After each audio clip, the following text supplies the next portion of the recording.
Mga ka-desires, kamusta kayong lahat? Handa na ba kayong uminom ng mainit na kape habang nakikinig sa isang kwentong siguradong magpapatayo ng balahibo nyo? Alam nyo, sa dami ng sulat na natatanggap ko, itong kwento ni Carlo ang kakaiba. Bakit? Kasi sa loob ng storage room, habang naka-lockdown at madilim ang paligid, doon niya naramdaman ang panginginig ng mga binti ng isang lalaking matagal na niyang pangarap. Isipin nyo, pawis na pawis silang dalawa habang ang CCTV ay nakapatay. Isang bawal na tagpo na hinding-hindi niya malilimutan. Ito ang hidden file na hindi dapat mabuksan. Pero ngayong gabi, ilalabas natin lahat. Minsan, ang buhay natin ay parang database, punong-puno ng impormasyon. Pero ang pinaka-importanting bahagi ay yung mga sikretong tayo lang ang nakakaalam. Ang kwento ni Carlo ay hindi lang tungkol sa pagnanasa, kundi tungkol sa paghahanap ng totoong koneksyon sa gitna ng isang mundong puno ng rules at bawal. Masakit mang isipin na kailangan nating magtago, pero doon sa dilim, doon tayo tunay na nagiging malaya. Welcome back sa M2M Desires, ang tahanan ng inyong mga pinakaiingatang sikreto at kwento ng pag-ibig. Dito, malaya nating pinag-uusapan ang bawat pintig ng puso at bawat init ng pagnanasa nating mga kalalakihan. Kaya naman, bago tayo magpatuloy, huwag kalimutang i-like ang videong ito, mag-subscribe at pindutin ang notification bell para lagi kang updated gabi-gabi. I-share mo na rin ito para mas marami pa tayong mabigyan ng kilig. Bago natin simulan, isang malaking shoutout muna kay Ashley Idlana. Maraming salamat sa iyong walang sawang pagsuporta at pakikinig sa ating channel. Mabuhay ka! Kaya naman, ihanda na ang inyong mga sarili. Maupo ng maayos at tara, simulan na natin ang kwento. Kuya Will, magandang araw sa'yo. Ako si Carlo, 26 years old, at nagtatrabaho bilang logistics specialist at database encoder sa isang malaking production facility na gumagawa ng mga credit cards at sensitive IDs. Alam mo naman, Kuya Will, sobrang higpit ng security sa trabaho namin. Bawal ang cellphone sa production floor. Bawal ang pagkain at inumin malapit sa mga machine. At lalong bawal ang alak. Halos bawat sulok ay may high-definition CCTV cameras na nakatutok sa amin. Kaya kung may mga lihim na ginagawa, kailangan talagang sobrang ingat. Parang dadaan ka muna sa butas ng karayom bago mangyari ang kahit ano. Isang gabi, may hinahabol kaming matinding deadline para sa isang malaking bangko. Sabado noon, graveyard shift, at kaming dalawa lang ng malapit kong tropa na si Jason ang naiwan sa production floor. Kami ang naka-assign na magbantay sa mga printing machines habang nag-a-update ng mga database profiles. Dahil weekend, naka-lockdown ang mga main access doors ng building bilang bahagi ng security. Tanging ang mga stay-in security guards lang ang pwedeng magbukas mula sa labas. Bandang 1:00 ng madaling araw, biglang nagkaproblema ang main server. Nagkaroon ng system glitch at dahil doon, kusa ring nag-lockdown ang mga electronic locks sa production floor. Fail-safe mechanism daw iyon para siguradong walang data na lalabas kapag may error sa system. Sa madaling salita, Kuya Will, na-trap kami sa loob ng production area habang hinihintay ang manual reboot. Aabutin iyon ng halos 3 to 4 hours. Tol, mukhang dito na tayo aabutin ng umaga, sabi ni Jason habang nag-uunat ng katawan niya. Dahil malamig ang aircon at kaming dalawa lang ang tao sa malawak na floor, napunta ang usapan namin sa mga personal na bagay. Dahan-dahan, naging mas open kami sa isa't isa. Alam mo Kuya Will, si Jason, hindi na bago sa akin. Subok na siya sa mga inuman namin sa labas. Pero sa loob ng opisina, Hanggang tingin at asaran lang kami. Takot kami sa HR at sa mga kamera na nakapaligid. Pero noong gabing iyon, iba ang pakiramdam. Habang nakaupo kami sa gitna ng madilim na pasilyo ng mga makina, parang may kakaibang tensyon sa pagitan naming dalawa. Tahimik ang paligid, pero ramdam na ramdam ko na may nagbabago. Habang tahimik naming hinihintay na matapos ang pag-reboot ng system sa database, nagpasya kaming pumunta sa maliit na pantry na nasa loob mismo ng production area. Isa itong sulok na walang camera coverage dahil dun lang kami pinapayagang uminom ng tubig o kape. Habang nagpapakulo ako ng tubig, biglang bumukas ang pinto ng server room. Akala namin kanina ay wala ng tao roon, kaya nagulat kami nang may lumabas. Si Renz yun, ang social media manager namin. Nakalimutan naming may overtime din pala siya. Kailangan niyang mag-upload ng mga high-resolution teaser videos at promotional materials gamit ang mabilis na internet connection sa floor namin. Dahil sa system lockdown, hindi na rin siya makalabas ng building. Kuya Will, si Renz yung tipo ng lalaki na mapapalingon ka talaga. Moreno siya, malinis tingnan, at laging naka-polo shirt na sakto ang fit sa katawan niya. Kita mong inaalagaan niya ang sarili niya kahit busy sa trabaho. Umupo siya sa tabi ko sa maliit na bench sa pantry habang umiinom kami ng kape. Grabe, hindi ko akalain na dito pa ako maabutan ng lockdown. Akala ko makakauwi na ako pagkatapos ng huling upload. Sabi niya habang pinupunasan ang leeg niya. Kahit malamig ang aircon, parang may init pa rin sa pakiramdam.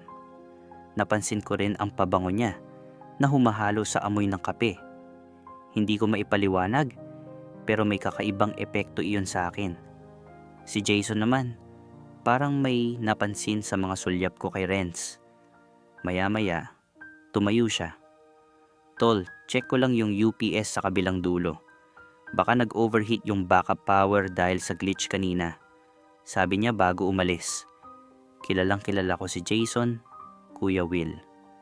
Ramdam ko na sinadya niyang iwan kaming dalawa. Nang kami na lang ni Renz ang naiwan sa pantry, biglang naging tahimik ang paligid. Parang mas ramdam ko yung bawat galaw, bawat tingin. Tanging mahinang ugong ng aircon at tunog ng paghinga namin ang maririnig. Tumingin sa akin si Renz. Diretso, matagal. Yung tingin na parang may gustong sabihin, pero hindi niya magawa kapag may ibang tao sa paligid. At doon, Kuya Will, nagsimula yung kakaibang pakiramdam na hindi ko inaasahan sa gabing iyon.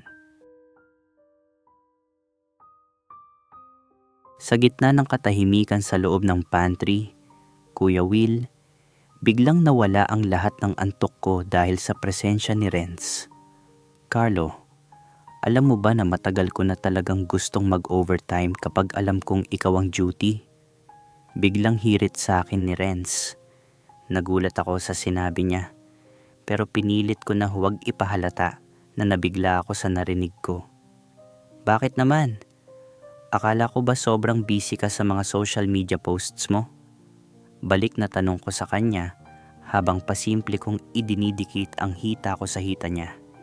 Hindi siya lumayo, Kuya Will.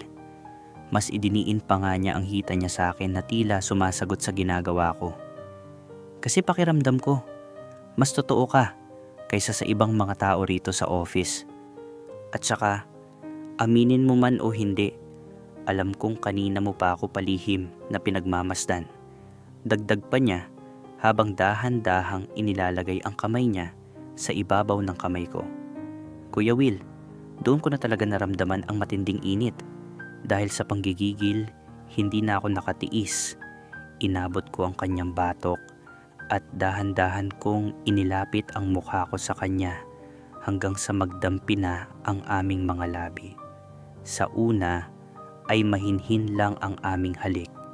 Parang tinitignan lang muna namin kung hanggang saan ang pwedeng puntahan ng sandaling iyon. Pero noong Naramdaman ko na gumanti siya ng halik ng mas madiin. Doon na lumabas ang tunay na pagnanasa. Inilabas ni Renz ang kanyang dila at doon na kami naghalikan sa gitna ng pantry habang nakasandal ako sa lababo. Ang formal na Renz na nakikita ko sa mga corporate meetings ay biglang nawala at ang humarap sa akin ay isang lalaking sabik na sabik sa haplos at atensyon. Ang kamay niya ay nagsimulang gumalaw sa ilalim ng t-shirt ko habang ang kamay ko naman ay hindi na rin napigilang haplusin ang matitigas na muscle sa kanyang dibdib. Alam naming dalawa na ang pantry ay masyadong delikado dahil baka biglang bumalik si Jason o ang security guard. Kaya naman nagpasya kaming lumipat sa isang lugar na mas tago at mas ligtas para sa susunod naming hakbang.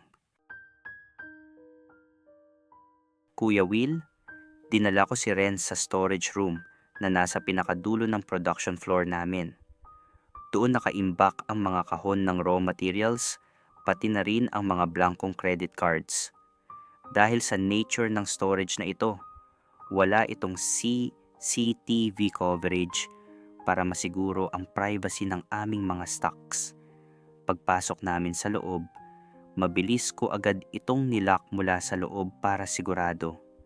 Kuya Will, doon na hinubad ni Renz ang kanyang polo shirt sa gitna ng kadiliman.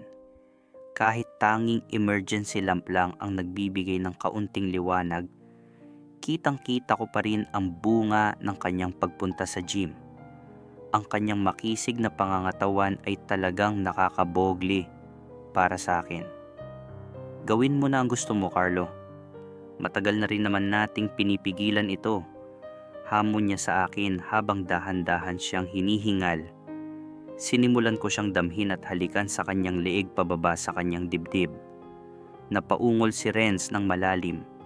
Isang paos na ungol na tila nanggagaling pa sa kailaliman ng kanyang pagkalalaki. Ang sarap mo, tol. Sige pa. Bulong niya sa akin habang hinahawakan niya ng mahigpit ang buhok ko. Ibinaba ko ang aking mga halik hanggang sa naramdaman ko na ang matinding paggising ng kanyang pagkalalaki sa ilalim ng kanyang slacks. Hindi na ako nag-aksaya ng panahon at dahan-dahan ko nang binuksan ang kanyang zipper. Kuya Will, bumulaga sa akin ang isang malaking pagkalalaki na talagang nakaka-intimidate ang itsura. Pero imbis na matakot, mas lalo lang akong na-excite. Kaya sinimulan ko itong haplusin ng dahan-dahan habang nakatingin ako ng madiin sa kanyang mga mata na ngayon ay pumipikit na dahil sa daloy ng aming pagnanasa. Doon sa loob ng madilim at masikip na storage room, Kuya Will, tila nawala na ang mundo para sa aming dalawa. Sinimulan kong pagsilbihan ang kanyang pagkalalaki at ninanamnam ko ang bawat sandali ng aming pagnanasa. Si Renz naman ay napapahawak na sa mga boxes sa paligid namin dahil tila hindi na niya kayang tumayo ng maayos sa tindi ng kanyang nararamdaman. Carlo, please, sige pa. Pagmamakaawa niya sa akin gamit ang isang boses na punong-puno ng pananabik. Kuya Will, hindi ko na siya pinaghintay pa. Ibinigay ko sa kanya ang buong atensyon ko. At kahit ramdam ko ang bigat ng bawat sandali, pinilit ko itong kayanin dahil sa sarap na nararamdaman ko rin habang nakikita ko siyang tila nawawala sa sarili sa harap ko. Ang bawat hingal ni Renz ay tila musika sa pandinig ko habang umaalingaw-ngaw sa sulok ng storage room. Mas mabilis pa, tol. Sige pa, huwag kang hihinto. Utos niya sa akin habang ang kanyang mga kamay ay dahan-dahang gumagabay sa bawat galaw ko. Tumutulo na ang pawis namin sa loob ng storage room na walang maayos na ventilation. Pero ang init ng aming mga katawan ay higit pa sa anumang temperatura sa labas. Ramdam ko ang bawat tibok ng kanyang pagnanasa na nagbibigay sa akin ng kakaibang satisfaction. Kuya Will, sa puntong iyon, Parang naging master ako ng sarili naming production. Bawat galaw ko ay may saktong timing at diin para makuha ang pinakamatamis na reaksyon mula sa kanya. Hindi ko na rin napigilan ang mapapikit habang nararamdaman ko ang panginginig ng kanyang mga binti, isang tanda na anumang sandali ay sasabog na siya sa matinding sarap na dulot ng aming paglalapit. Habang nasa peak na kami ng aming mainit na eksena, Kuya Will, bigla kaming may narinig na tatlong na mahihinang katok sa pinto ng storage room. Tol, Carlo, okay pa ba kayo dyan? Nag-a-alarm na yung main system, ibig sabihin ay tapos na ang reboot. May 5 minutes na lang kayo bago mag-on ang lahat ng mga ilaw at CCTV dito sa floor. Pabulong na paalala ni Jason mula sa labas. Nabigla kaming dalawa, pero imbis na matakot o huminto, tila mas lalo pa kaming ginanahan dahil sa kaba na baka kami ay mahuli. Hinawakan ni Renz ang mukha ko at hinalikan niya ako ng madiin habang patuloy ko siyang pinaliligaya sa huling pagkakataon para sa gabing iyon. Ang bawat haplos niya sa katawan ko ay tila nagsasabing, huwag akong hihinto hanggang sa marating namin ang dulo. Kuya Will, ang ganitong klaseng setup na nasa loob ng opisina habang naka-lockdown at kasama ang isang pangarap na lalaki ay parang isang eksena lang sa pelikula. Hindi ko akalain na mararanasan ko ito sa totoong buhay. Hindi muna namin pinansin ang babala ni Jason sa loob ng ilang segundo. Mas binilisan ko ang bawat galaw ko, habang si Renz naman ay tila nawawala na sa sarili sa sobrang sarap. Carlo, heto na, hindi ko na kaya. Pabulong niyang sigaw habang nanginginig ang buong katawan niya. Doon na bumuhos ang lahat ng aming pagnanasa, Kuya Will, at tila gumaan ang pakiramdam ko pagkatapos ng matinding tensyon na iyon. Nang matapos ang lahat, napaupo kaming dalawa sa sahig habang hingal na hingal at puno ng pawis. Sa gitna ng dilim, nagkatinginan kaming dalawa at sabay na napangiti dahil sa tagumpay ng aming lihim na sandali. Kuya Will, matapos ang may init naming sandali, mabilis kaming nag-ayos ng damit bago patuluyang bumalik ang kuryente sa main lights. Inayos ni Renz ang polo shirt niya at sinigurong maayos ang itsura niya, parang walang nangyari. Lalo na kung may makakakita sa amin paglabas. Pagbukas ko ng pinto ng storage room, sakto namang bumalik ang ilaw sa buong production floor. Sabay naming narinig ang mga makina na muling umaandar at bumabalik sa normal na operasyon. Nadatnan namin si Jason na abala sa pag-aayos ng records sa database monitor. Seryoso ang mukha niya pero halatang may halong pang-aasar sa mga mata niya nang makita niya kami. Oh, mukhang maayos na ang files niyo ah. Muntik na kayong maabutan ng security system. Biro niya habang pasimpleng tumingin kay Renz. Si Renz naman, biglang bumalik sa formal niyang dating. Parang walang nangyari sa kanya kanina. Sige mga tol, kailangan ko nang bumalik sa server room sa kabilang building para tapusin yung last upload bago mag-umaga. Carlo, salamat sa kape at sa tulong mo sa data check. Sabi niya na parang professional pa rin ang tono. Pero bago siya tuluyang umalis sa production area, pasimple siyang kumindat sa akin at mabilis na hinawakan ng kamay ko. Isang sandali lang, pero sapat na para maramdaman ko yung ibig niyang sabihin. Kami lang ang nakakaalam noon. Kuya Will, nung makaalis na siya, doon ko lang nailabas yung kilig na kanina ko pa pinipigilan. Naka-jackpot ka, bossing ah. Alam mo ba, matagal na palang nagtatanong sa akin si Renz tungkol sa schedule mo? Bulong ni Jason sa akin. Lalo lang akong napangiti sa gabing iyon. Pag-uwi ko sa bahay, bandang 6:00 ng umaga, pagod na pagod ang katawan ko, pero sobrang gaan at saya ng pakiramdam ko dahil sa nangyari. Pagbukas ko ng cellphone ko, may isang notification agad mula sa Facebook. Renz requested to follow you. Hindi lang iyon, Kuya Will. May kasama pa siyang message na parang paanyaya para sa susunod. The lockdown was the best part of my week. Salamat sa gabing ito, Carlo. Looking forward to more overtime with you soon. Safe home. Nabasa ko iyon at hindi ko maiwasang mapangiti. Mula noon, mas naging ganado na akong pumasok sa graveyard shift, lalo na kapag alam kong si Renz ang kasama ko sa floor. Hanggang ngayon, Kuya Will, kapag nagkakasalubong kami ni Renz sa pantry, sa hallway, o kahit sa mga formal na meetings kasama ang mga boss, normal lang kami tingnan sa panlabas. Pero kami lang dalawa ang nakakaalam ng nangyari sa loob ng storage room noong gabing nagka-system failure. Yung bawat tingin niya sa akin at bawat simpleng ngiti niya, parang paalala lang ng gabing iyon na kami lang ang nakakaalam. Dito na nagtatapos ang kwento ko, Kuya Will. Sana napasaya ko ang mga listeners mo at nakapagbigay ng konting kilig at init sa programang M2M Desires. Maraming salamat at mabuhay ang programa mo. Lubos na gumagalang, Carlo. At doon nagtatapos ang lihim na overtime ni Carlo at Renz.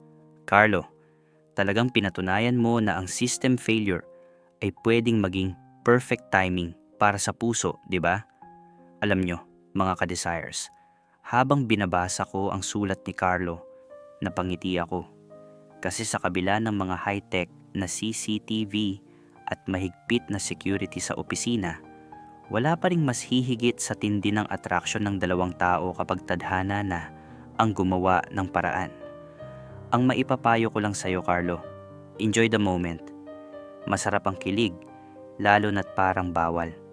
Pero tandaan nyo, ang pundasyon ng anumang relasyon, mapa-opisina man o sa labas, ay dapat laging may respeto at pag-iingat.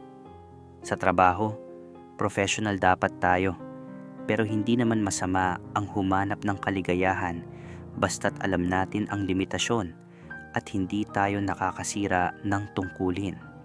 Ang moral lesson dito, minsan, ang pinakamagandang pagkakataon ay dumarating sa mga hindi inaasahang aberya sa buhay.